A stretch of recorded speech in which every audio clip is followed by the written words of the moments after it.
Hello everybody and welcome back to another piece of VL content. We're in week 6, day 1, down in Division 4 again, this time joined by Vengeance Academy's mid laner, Mornhavon. How's it going, dude? It's going pretty well. Can't complain so far. How about you, Val? Good. Yeah, I'm doing good. It's a good day today. I'm excited for the games to come. Definitely excited. Speaking of the games, who we actually got playing today? Who's on your team? So we've got Something in the top lane. We've got our new jungler and his first appearance, so Nini. I've probably butchered the I think name, it's to be 90, honest. right? I always thought it was 90. Okay, I'll call him Nini, but I think it's Nieney, so Technically it Nini should or be Nini, something. but it'll be Yeah. right. In the mid lane, your humble servant, a raging platypus, and in the bot lane, we'll have Franklin and it's funny enough, I don't remember his summoner name, but a dirty little cat. I'll call him. Dirty little hat. What? Dirty little cat. Oh, dirty little cat. It's his name on the Discord server. Okay. So I keep forgetting his in-game name though. But we'll Name call change him Kitty. pending.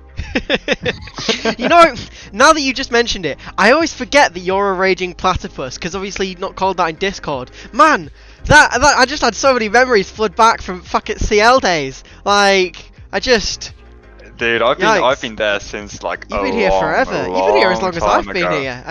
Yeah, very first season I think Yikes, is when I actually played my first games. And then I disappeared for like a year and a half or 2. Yeah, but it's okay. I mean, look where we are now. At one point in CL, you were ranked the best mid laner in all of Complete League, and now you're in a Division 4 team.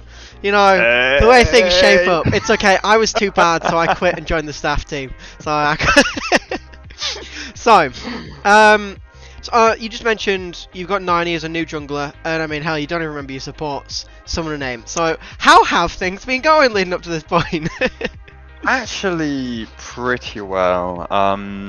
Nini or Nini, however you want to call him, he's joined us like last week, so it's really recent. The tryouts with him went well. We've played one scrim with him too.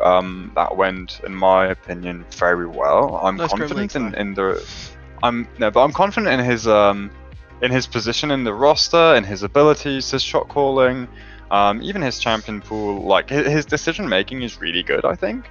So I'm really confident on that. Bot lane's been getting like better as well. Somtha is just still Somtha, which means like he'll smash his lane and eventually like he'll be everywhere. So yeah, I'm fairly confident as to how things are going right now.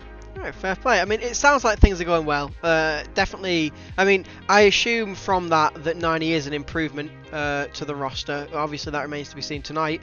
But you know, with all of that in mind, obviously you've just had this mid-season, mid-split kind of like roster change. Does that change your perception on where you're going to be towards the end of the split? Are you still aiming for playoffs, that kind of thing? So this is somewhat hard for me to answer, just because I'm myself a late arrival to Vengeance's roster. I've only played one VL game so far within Vengeance. This is going to be my second one tonight. In all fairness, I'm not 100% sure where we stand at the moment and what our chances to playoffs are as well. So it's kind of hard for me to answer this one. I'm hoping that, of course, from this point onwards, we just smash everyone and we can make them, like cry a bit and end up in playoffs. It would be really enjoyable. Now I can't guarantee it will happen, but we'll do our best to make it happen. Yeah, I mean, fair play. Like, so the team that you're up against tonight for Full Metal Jackets, I've heard from other players in Division 4 that most teams perceive Full Metal Jackets as like the benchmark of middle of the pack. Like, you are either better than them and kind of you're up towards the upper half of the bracket, or you lose to them and you're in that, not relegation zone, but in the bottom half. So ultimately, it seems like a lot of teams put a lot of emphasis on this team being kind of a good team to be able to beat. So have you guys prepped for them at all? Like, do you know who's on the roster? Like, have you drafted for them yet? That kind of thing. See, this is the thing. We've got a coaching staff, and they probably have taken a look. They've probably done their job and all that. Me, humble mid laner, I've got no clue whatsoever. I'll hop in the game. I'll ask, okay, what are we playing today, and how are we winning this game? I trust my betters to do their job, and I'll do mine on the Rift. But yeah, people probably have done their preps. Yeah, I mean, fair play. Like, it's all you need to do. As long as you're showing up on the Rift, it's not your job to draft. That's what the coaching staff's there for. So, I mean, you can't be faulted for it. But just as we're getting into Champ Select, thank you very much for the interview. Really appreciate it, and I wish you the best of luck. Thank you very much. Fingers crossed. Fingers crossed.